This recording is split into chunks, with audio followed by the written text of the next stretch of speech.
मित्रांनो नमस्कार.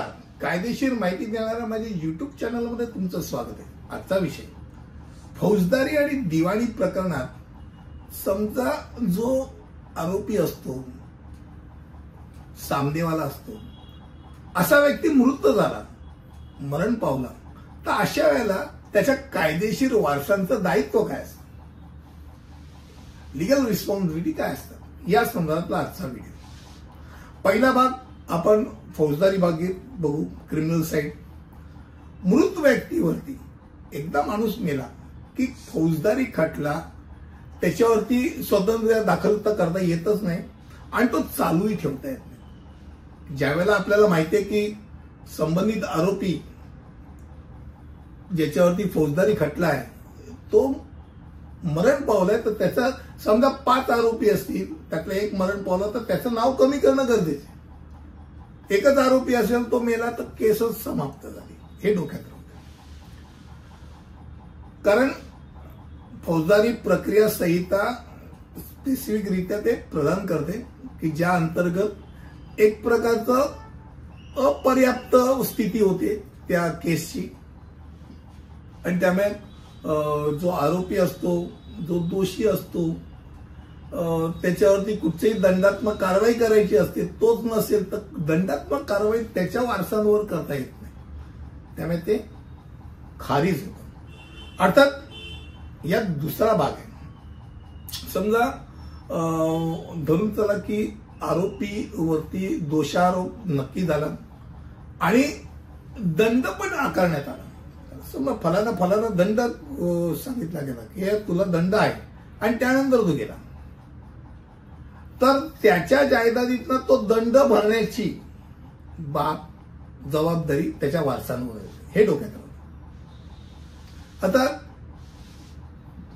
कारा असं करता किंवा त्यांनी केलेल्या कुठचेही स्किल अनस्किल त्याचं जे काही काम आहे त्या कामाकरता जबाबदारी आहे त्यांच्या वारसांची राहत नाही, हे डोक्यात राहू नये. आता दुसरा भाग जो असतो ना तो आपण ज्याला आपण म्हणतो ना दिवाणी प्रक्रिया, दिवाणी प्रकरणात बघूया. मृत पावल्यानंतर कर्जदाराविरुद्ध डिक्री अंमलात आणण्यासाठी कायदेशीर प्रतिनिधी आणि वारसांची जबाबदारी एक जटिल कायदेशीर बाब ठरली. तरी दिवाणी प्रकरणामध्ये डिक्रीधारकांना मृत व्यक्तीच्या मालमत्तेवरती टाच आणण्याकरता ते उपाय प्रदान करते. मृत व्यक्तीच्या मालमत्तेच्या मर्यादेपर्यंतच त्याचं दायित्व मर्यादित राहतं, हे डोक्यात राहू द्या. म्हणजे त्याच्या वारसांना त्यांनी जे काही इनहेरिट करत असतात, ज्या व्यक्तीचे पैसे त्यांना वारस हक्काने मिळतात, ते पैशापुरतच तेवढं सगळं प्रकरण ते जास्तीत जास्त ताणू शकतात. उद्या वारसांचे पण पैसे किंवा जायदाद ते बाकी एक बॅलन्स पैसे म्हणून तुम्ही आणू शकत नाहीत.